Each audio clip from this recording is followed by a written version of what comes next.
Hello, hello, and welcome to another episode of the Alcohol Free Vibes podcast. For those of you that follow me on social media, you'll probably see that I've had a really fun-packed weekend this weekend, living my best sober life. So, went to an all day. It was like a lunchtime to evening drum and bass rave with my sober friend Lindsay in Shrewsbury on Saturday, which was so much fun. I love drum and bass and I love raving, I love dancing. And yeah, it's just so freeing when you let go of alcohol and you realize there are no benefits to drinking, just to do all the things that you always loved and to realize that alcohol really had nothing to do with it. It's just the social brainwashing that we're told around needing to have a drink, right? To let loose. You can let loose and be silly without it, actually, when you give yourself permission. So yeah, I had a great time doing that. And by the time I left, my legs were quite tired, and I was thinking, I've got a 13-mile hike tomorrow in the Shropshire Hills. Was this a good idea? But all is well. This is the beauty of sober raving. So I went to bed, obviously slept well, woke up without a hangover, feeling perfectly fresh, and then went off on a 13-mile hike. Now, why did I do that, you might ask? Well, I've signed up for it's called the Longmynd hike in Shropshire in October, which is a 50-mile hike through the Shropshire Hills, and it has to be done in under 24 hours. So it starts at 1 o'clock in the afternoon in October, and you go through the night, and you do it in a team, and it's like a race to the end. And yeah, I just love things like that, like adventurous stuff. So I'm doing it with a group of friends from CrossFit, and I'm super excited about it. And yeah, we had our first training hike on Sunday, which was really, really, really good fun. But obviously 13 miles is not 50. That was just 1/4 of the loop that we're going to do on the actual day. So I've come home, I've got all my kit laid out on my floor. I'm thinking about what else I need to buy. But yeah, I'm buzzing. And this is the kind of stuff that I just didn't do when I was drinking. I didn't have the energy. I didn't have the headspace to do stuff like this, to challenge myself in these ways. And actually, because of it, I had a smaller friendship group. I met less people. I just had less fun, built less resilience. So yeah, I've really just lived life to the full this weekend, doing things that I used to do when I was drinking and things that I didn't. Went from the sublime to the ridiculous, raving and then hiking and just having great time. So in this week's episode, I'm going to be talking to you about why life becomes magical when we stop drinking. So I'm going to be telling you more about my story, and really like the huge shifts that happened when I let go of alcohol. But before we jump into that story, let me just remind you that the next round of Sober and Soulful, which is my 6-week immersive course helping you to let go of any FOMO that you might have left around drinking, and teaching you all about why alcohol is a manifestation block, how to grab the steering wheel, how to harness your manifestation power in sobriety. That it starts the first week of September. It's a 6-week course, as I said.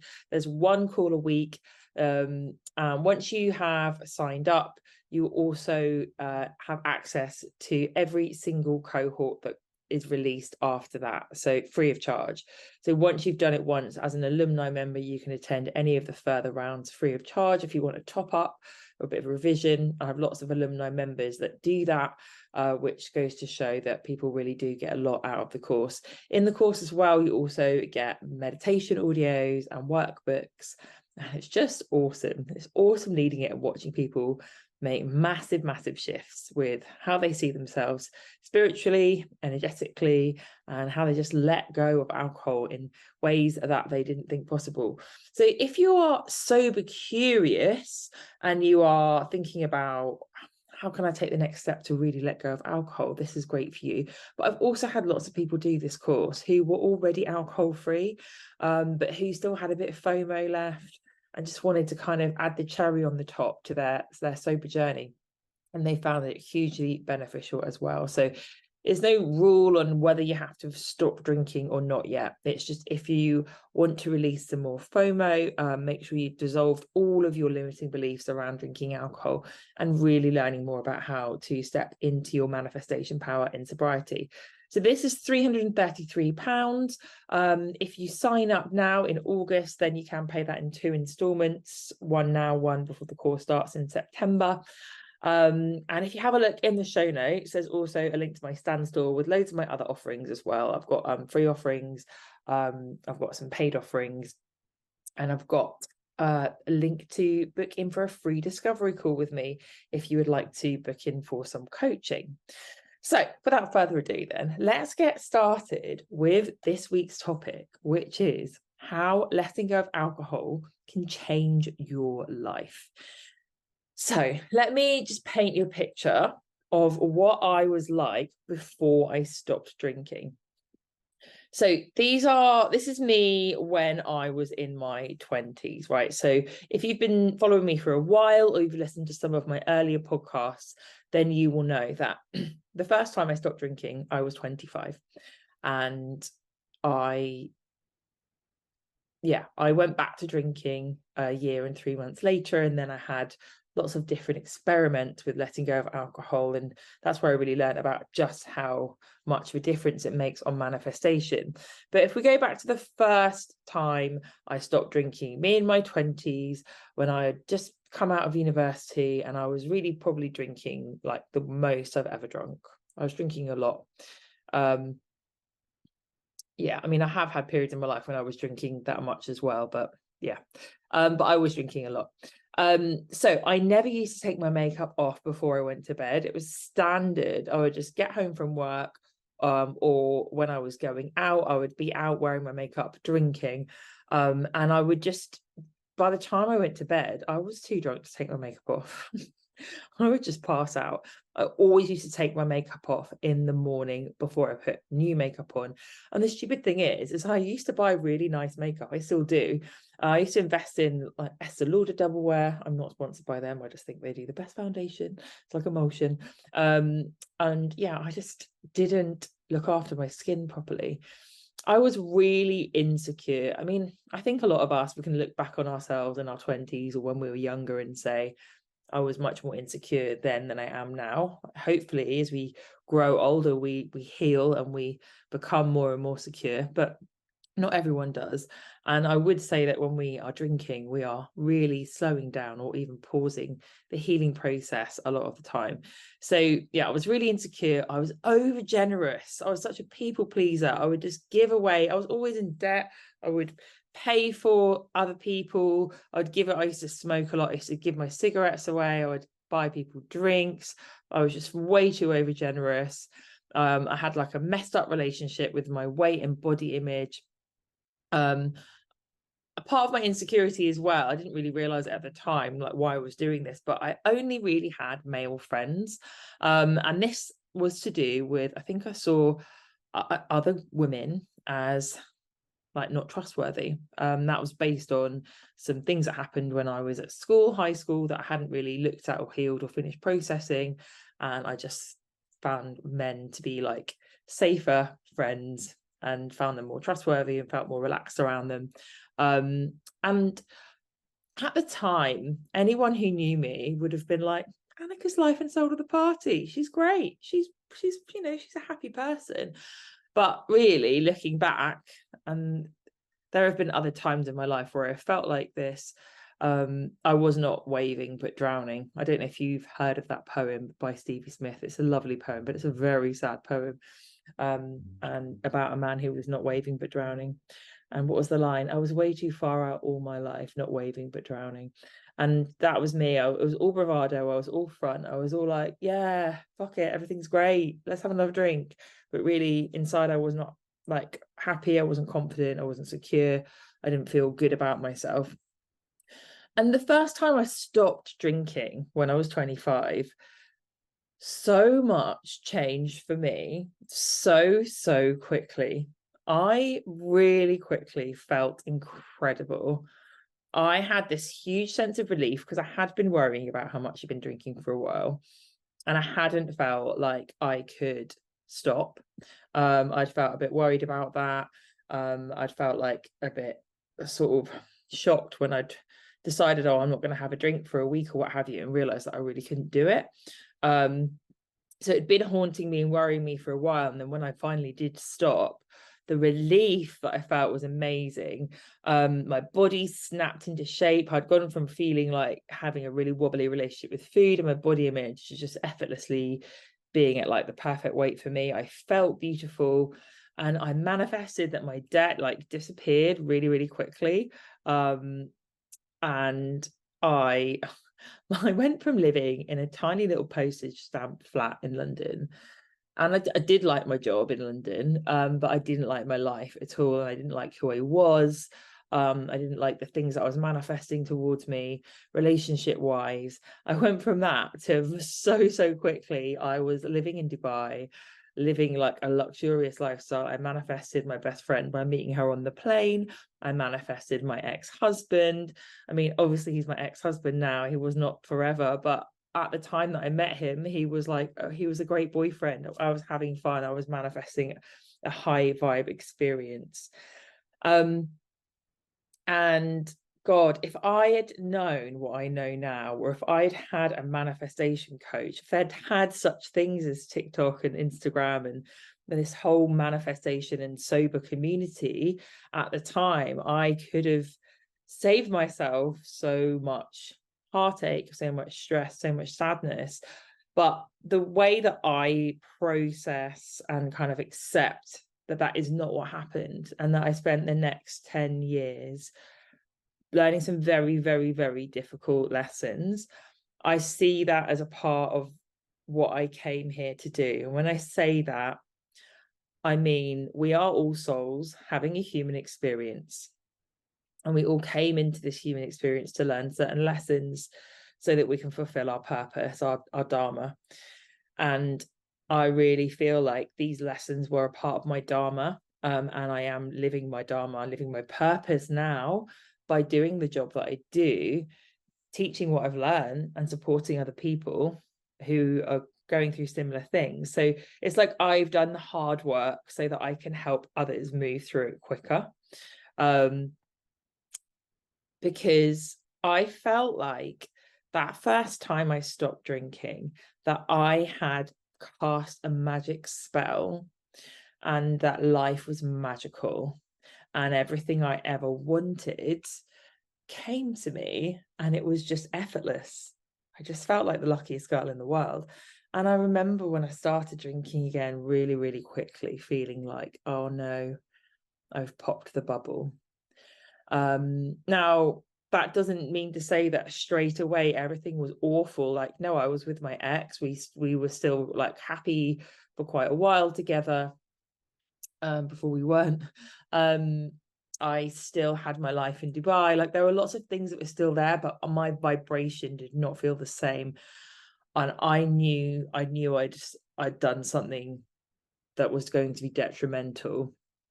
And really what had happened is I'd cleared so much space by letting go of alcohol, and I had raised my vibrations so much, and I'd started calling in manifestations. And I didn't have the vocabulary for it at the time, but my whole self-concept completely shifted when I stopped drinking. I stopped seeing myself as like Bridget Jones, as this like pathetic like woman in her 20s living in London, drinking a bottle of wine every night and listening to sad FM, as Bridget Jones says in the film. I started seeing myself like that, and I started seeing myself as like an international woman who had an exciting life, who had a glamorous life, who was glamorous. And when my concept shifted, so did everything else. But when we up level, when we start to manifest what we want, the universe sends us tests. The universe sends us tests, and it doesn't do this to punish us. It does this to help us continue to up level.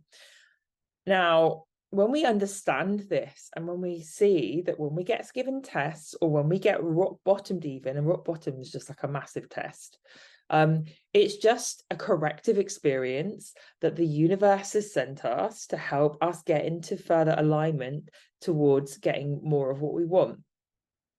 But I would say I got quite a lot of tests as I'd kind of got to my next stage of my up level, and I didn't understand how to navigate through them, which meant that I navigated through them in the really, really, really long way round. Because once I'd met my ex, this was this is not because of him. Like, he did not try and convince me to start drinking again, but I decided I wanted to start drinking again because I wanted to join in with him because he did drink. So I was drinking, and all of the tests that showed up for me, I think because I was drinking, I was able to numb the uncomfortable feelings around them and ignore them and basically stick my fingers in my ears and just carry on. There were also loads of red flags around my relationship and choices that I was making with money.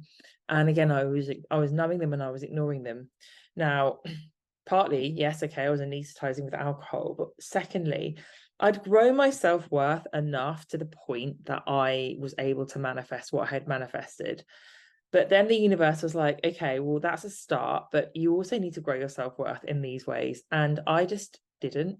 And really, as much as my life looked really glamorous and like fun and like everything I ever wanted on the surface, I would say it was built on sand, literally, because my deep feelings of worthiness underneath this were not there. And it meant that I had a relationship that was not. Like, now, if I was to get into a relationship like that, I would know, like, this is really fun, but it's not actually forever. It's not something that will last. And there were good reasons. There were serious red flags around why that was. But I wasn't able to admit that to myself because I kind of thought that's all I deserved. Yeah, because my self-worth wasn't there yet. If I'd have had a manifestation coach at the time who could have pointed out these tests to me and could have shown me, actually, when you pass tests and you do the healing, you will manifest more, you will manifest a higher vibrational experience. And really, when my relationship broke down, I had the biggest rock bottom of my life. So I'd had like a rock bottom before I moved to Dubai and before I stopped drinking, which really like made me up level and manifest really quickly. So when we navigate through a rock bottom properly, we it's basically, rock bottoms just mean we're about to manifest something massive, and I did. But then next time, I just didn't really know how to show up for this rock bottom. I didn't even have the vocabulary for it. And what I did was I just kind of numbed my way through it and ignored it and just kind of tried to crack on. And I didn't really listen to myself or connect in with myself, which meant that turned into like a 7-year rut, basically. Now, maybe I'm being over dramatic, because in that 7-year rut, obviously I did loads of healing. There's loads and loads of learning that went on. And I did manifest a massive promotion, which, I mean, I was earning more than I ever thought I'd be able to earn working as a teacher. And I'd always said that I didn't want to be a head of department, that I just thought that was like the hardest job in the school, and that I wanted to bypass that, and that I wanted to work in like professional development, and that I wanted to just jump up to a much higher rank. But I didn't want to work at the weekends, and I didn't want to work late in the evenings. You know, you sort of listen to that list and you think, really, that's like not realistic. Well, I just kind of loosely held on to, I just want that, and if I can't have that, then I'm not going to take a promotion. And then weirdly, out of nowhere, this job literally dropped onto my desk. So I did manifest things in this time, but looking back over that whole period of my life when I stayed in Dubai after I broke up with my ex, like, I just see myself as a very, very different person. I wasn't happy. And I don't think I was my authentic self. It's funny because I was explaining to one of my clients only the other day what I was like when I lived in Dubai. And I sort of described myself as, I was so grumpy. I think my emoji to describe myself at that time was the rolly eye emoji. I was just always rolling my eyes. Everything irritated me. Everyone irritated me. I had my best friends who I absolutely loved and adored. They weren't actually like a group. They were just individual people that I really felt very close to. But group things, like group things to do with work, no, not interested. Not spending my time with people I have to work with. I never wanted to get involved in anything that was organized or other, everyone getting together. It just used to make me roll my eyes. I was so avoidant, and unimpressed by everyone and everything. And looking back, I'm like, that's because I was not in alignment. They were not my tribe. I was not where I was supposed to be anymore, because that is not who I am. I am such a kino. I'm so sociable. Like, now that I live in Shrewsbury, I go to CrossFit. I love my CrossFit gym so, so much. I just love everyone who goes there. It's such a nice community. And whenever things are organized, I'm like at the front of the queue, like, yeah, I'm coming. I want to do that. Like, I did the dragon boat race with them recently. I'm doing this hike with them. Anything that's organized, I am like well up for it. And I'm just the opposite of someone that rolls their eyes. I'm just like a big keynote at the front, like, yay, it'd be great. I'm like Tigger. And that's me when I'm in alignment. It's only recently that I thought, wow, I wasn't like this. I wasn't myself for such a long time when I was living in Dubai. So how, going back to the actual topic, which is how has getting rid of alcohol changed my life, it's brought me back to who I really am. And I really, really lost that girl for such a long time. And I was so deep in the losing of her that I couldn't even see it at the time. It's only now that I look back at that girl in Dubai who appeared to have everything. When I'd been promoted and I was doing my job where I was training teachers. Okay, I was single. I'd broken up from my ex-husband. I had an amazing car. I earned loads of money. I had like personal trainer. Like, I had the lifestyle, but I was just a grumpy person. And I didn't have that wonderful fulfilled feeling that I have now. I feel so much more abundant in my life now. And I've just got so many more like interests and things that I like to do. Whereas before, the only way I can really describe it is like I was a hamster in a wheel. So I basically was in this big rut where I had loads and loads of healing to do around my divorce and around how I felt about myself. So when I met my ex, and as I said, when I moved to Dubai, my self-concept really, really changed. And I think that's why I met my ex, because I saw myself so differently. And the whole time I was with him, I had a really positive self-concept around, what I looked like and things like that. And then when we broke up, that really quickly went away, and I went back to feeling how I did when I was about 15, like really, really down on myself. And there was a lot of healing that I needed to do around boundary setting, people pleasing. I had lots of patterns that kept popping up around building toxic codependent friendships, and I didn't have the vocabulary for it, and I didn't have the insight to understand why I kept having this pattern where I'd get really close to people and then I'd have to cut them out because they'd become really, really dependent on me emotionally and suffocate me, and I'd basically not had any boundaries with them, and then it would kind of blow up in my face. And I couldn't understand how to pick through these patterns. Looking back now, it's so obvious to me. I'm like, textbook. I don't have relationships like that anymore. But the way that I would cope when I was living in Dubai was, okay, focus on my weight, numb with alcohol, and let off steam by going to the gym. So I was doing a job that didn't fulfill me. My work colleagues were not my tribe. All of the social groups outside of work were not my tribe. I had like a couple of like best friends who I was really close to, but no tribe. And I would just go through this hamster wheel of focusing on keeping my weight as low as possible, numbing with alcohol, letting off steam by going to the gym. And I just thought, if I just keep doing these things, then somehow everything will be okay. and I'll like meet somebody nice, and then, you know, everything will be fine. And it wasn't until really lockdown, where the world had to stop, where I was able to start to think a little bit more about, like, I've been doing this for a long time and I'm really getting nowhere.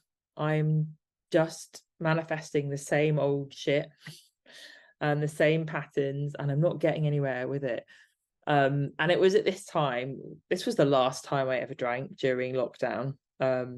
I think a lot of people drank more than normal in lockdown, right? Because there were not many things we could do. In Dubai, we couldn't even go for a walk outside at one point. We had to get a permit to move to go to the supermarket, which was checked by the police when we went outside.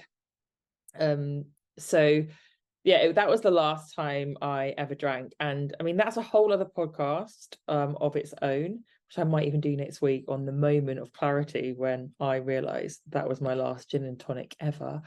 But that's a whole other podcast. But yeah, I had a realization that this was not doing anything for me. So how has being alcohol free changed my life now? Because it changed my life loads the first time, manifested loads, then it all fell apart again.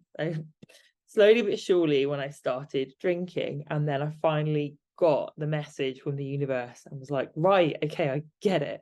So how is my life different now? I'd say one of the big things that is different about me is I really, really understand about boundary setting now. I know when to cut people loose. Like, I do it so much quicker. And I say cut people loose. Sometimes, I mean, I often can see how something's going to go before I've even got to the point where I need to cut someone loose, because I can just see, like, oh, I'm going to pull back and not get too invested in this connection, because I can see that it will become toxic. So I don't even have to get to the point where I need to, like, quote unquote, break up with a friend, because I've already preempted and just repositioned myself around things that just don't serve me. And I'm so proud to say that I don't have a single person in my life now that I am not super happy is there. I don't have one friendship that I resent. I remember when I lived in Dubai, I always had at least one friend that I resented having to see, and I'd be like, oh God, I've had to finally agree to go and have breakfast with this person or lunch with this person, and I always have a headache when I leave, and I just don't really enjoy it, and I always have to do things I don't want to do. I just don't have any of that in my life anymore. Every single person in my life is there because I really want them to be there. I also have a much healthier relationship with my own emotions, so that I can process them myself rather than emotionally dumping on others. Now, emotionally dumping on others, that's the boundary thing, right? So when we get good at setting boundaries with other people, we also get really good about how we don't encroach on other people's boundaries, because it does work both ways. And I think one of the biggest things that we get when we stop drinking is learning how to work with our emotions and alchemize them, instead of just suppressing them and pushing them down by numbing. And I would say that I am particularly gifted, quote unquote, gifted at this, only because I experience my emotions really, really intensely. Probably because I have an Aries moon. So it's pretty textbook that I have very, very intense emotions. And when I look back now at myself as a teenager and in my 20s, I'm like, yeah, I did not know how to deal with them before I started, like, my drinking career, if you like. I used to deal with my emotions by eating. And then when I got older, I replaced food with drinking and smoking. And now I don't do any of those things. I have really learned how to lean into how I feel and how to alchemize and see that all of our feelings are energetic gifts, and how to work with them to heal, release, raise vibrations, manifest more. And I do workshops on this. I do them in Shrewsbury, face-to-face workshops at the Wellness Atelier. And I also have my Sober and Soulful membership also looks at how we alchemize and work through our emotions. So if you do want to join up to that, actually, it's only £30 a month. Each month we do a different topic, and it's a self-led video training that you can work through in your own time. There's also a joint a group call that you can join in on, and then you get like journal prompts and a monthly meditation audio. So slightly off topic there, but that is something, if you want to start to learn more about how to alchemize your emotions, that's something we look at really, really regularly on that course. And it's something that I'm still learning. But the wonderful thing when we start to open ourselves up to this process is we stop resenting things when they come up in the same way. Because now when I feel a certain way or something upsets me, I see it as a learning opportunity. I'm like, okay, this is another module from the universe. This is an emotion that I have not like mastered yet, or I haven't understood fully yet. Let me have a look at this. Let me see how I can use this to heal myself, rather than just pushing it back down and ignoring it. Because when we keep repressing and numbing, we're not releasing, we're just bottling everything up, and then things just get worse and worse and worse and worse, right? And for the same reason, the way that I can like process anxiety now is just, oh my goodness, like so different.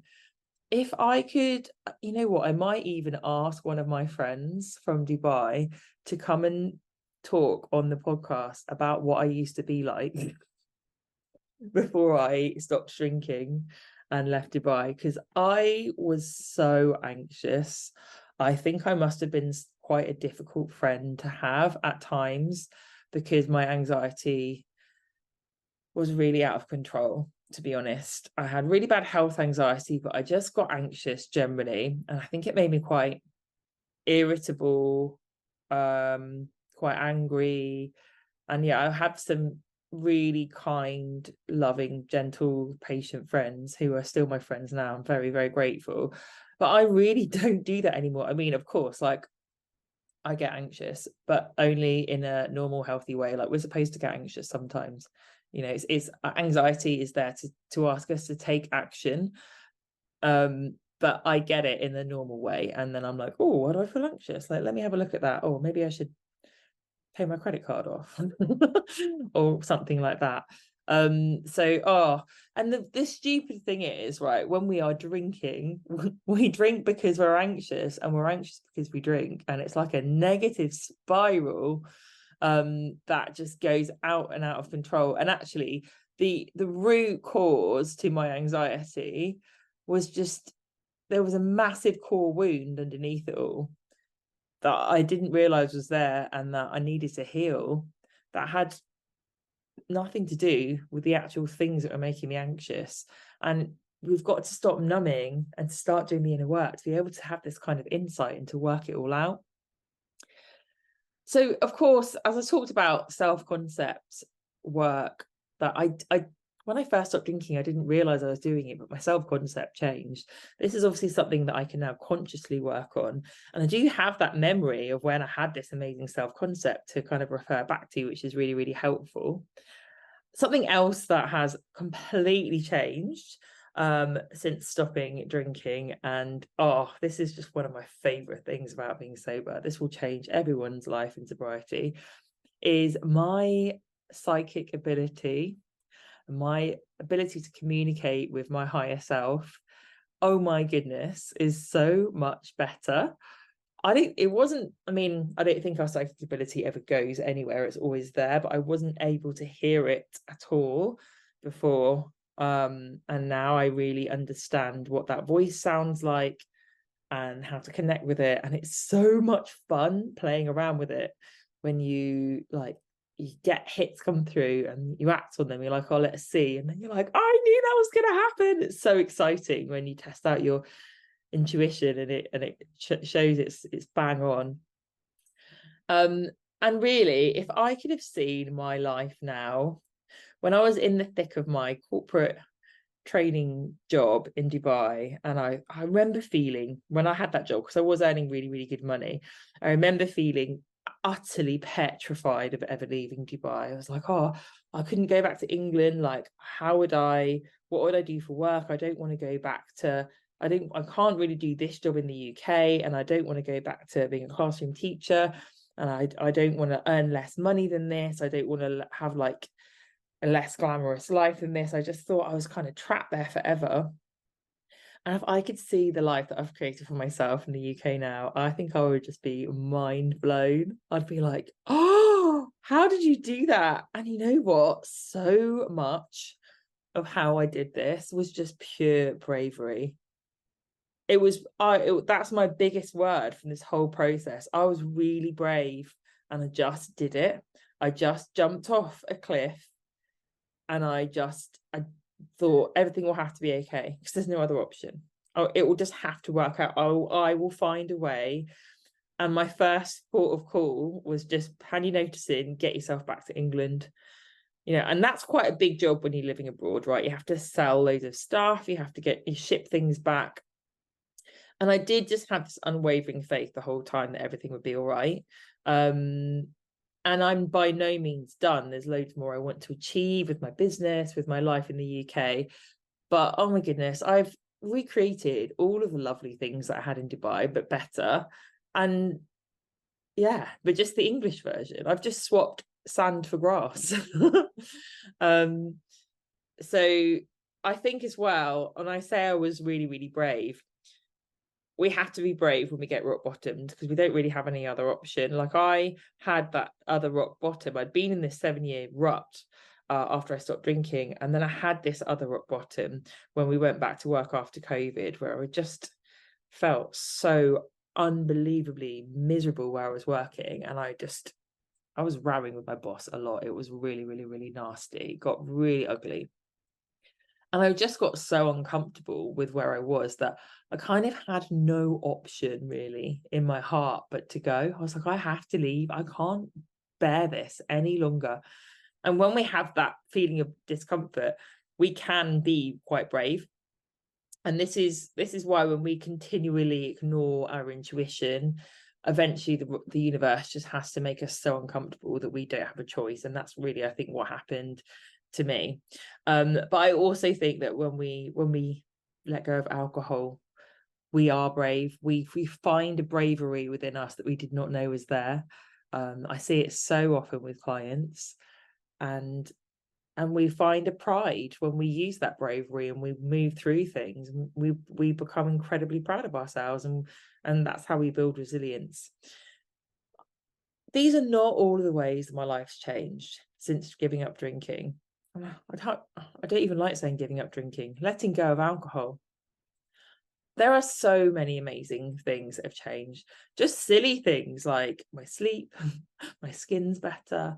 I've healed so many health things. Like, I could go on and on and on about so much stuff. I know that my sister would say I'm so much more calm. I'm so much less like volatile. I've just done so much healing on myself that I think I'm a very different person to deal with. I react to situations very differently. I witness myself all the time. I understand myself on a much deeper level, which means that I navigate through things just so differently. And really, like, I've gained a wisdom that I feel like myself in my 20s, if I had, even 5 years ago, if I went for a coffee with myself now, I wouldn't understand half the things I was saying. I'd be like, what? I don't understand. I've just changed really beyond recognition, and I just wanted to share that with you all, because you all have this within you. You might already be there. You might be listening to this going, oh yes, that's exactly what it was like for me. Or you might know in your heart, as you're listening to me talking, I know there's more for me. And that's the thing, even when I went back to drinking and I thought I was having fun, I knew in the bottom of my heart that there was more for me than drinking alcohol, that life was better without alcohol. I wasn't ready to look at it until I was. And I really feel like it all happened in the perfect timing, in the perfect way, leading me to the point now where I'm able to connect with and support people like you to go on an alcohol-free manifesting journey. And the great news is because it took me 7 years of going back and forth, probably 10 years all in all of messing about, I've done all the hard work for you. I've done all the easy and all the hard ways, and I've done lots of learning for you so I can make your process so much quicker.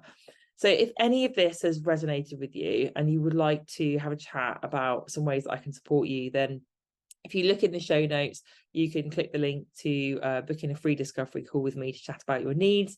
And of course, if you don't want to go for the full coaching package, you can also join the next round of Sober and Soulful starting in September.